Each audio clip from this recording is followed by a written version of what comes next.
జనరల్గా పెద్దవాళ్ళు చెప్తూ ఉంటారు, పోగొట్టుకున్న చోటే మరలా వెతుక్కోవాలి అని. ఇది లోకేష్ విషయంలో నిజమైంది అనుకోవచ్చు. ఎందుకంటే మంగళగిరిలో నిలబడి ఓడిపోయి అడ్డదారిలో మంత్రి అయ్యాడు అని అనిపించుకున్నటువంటి లోకేష్ ఈరోజు అదే మంగళగిరిలో మరొకసారి నిలబడి భారీగా 91,000 ఓట్ల మెజారిటీతో గెలుపొందటం. సో ఇది నిజంగా మామూలు విషయం అయితే కాదు.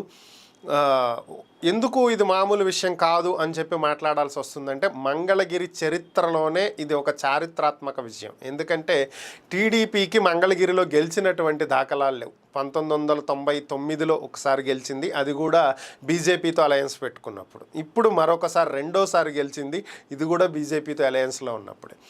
1952 నుంచి మంగళగిరి నియోజకవర్గం ఉంది. దేశానికి జరిగినటువంటి మొట్టమొదటి ఎన్నిక, రాజ్యాంగం ఏర్పడిన తర్వాత జరిగినటువంటి మొట్టమొదటి ఎన్నిక 1952లో. అప్పట్లో మనం మద్రాసు రాష్ట్రంలో ఉండేది, ఏపీకంటూ ప్రత్యేక రాష్ట్రం అయితే ఏం లేదు. అప్పుడు మద్రాసు రాష్ట్రంలో ఉన్నటువంటి మంగళగిరిలో సిపిఎం విజయం సాధించడం జరిగింది. అప్పట్లో ఫస్ట్ హయ్యెస్ట్ మెజారిటీ 17,000, అదే హయ్యెస్ట్ మెజారిటీ.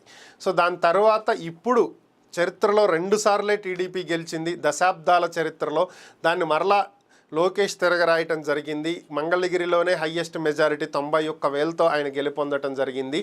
ఇక పోయిన చోటే రాబట్టుకోవటం జరిగింది. ఇక ఇప్పుడు మంత్రి పదవి ఏం తీసుకుంటారు అనేదే ఇప్పుడు అందరి మధ్యలో ఉన్నటువంటి ప్రశ్న. ఆయన మాత్రం బాబు గారు ఏదిస్తే అది నేను చేస్తాను, ఖచ్చితంగా ప్రజలకు అండగా ఉంటాను, అలానే పాదయాత్ర సమయంలో నేను ఎన్నో చూశాను ప్రజల సమస్యలు, ఆ సమస్యలు పరిష్కరించేటువంటి బాధ్యత నా మీద ఉంది, అందుకు నేను బాధ్యతాయుతంగా పనిచేస్తానని చెప్పి ఆయన చెప్పుకుంటూ ఉన్నారు.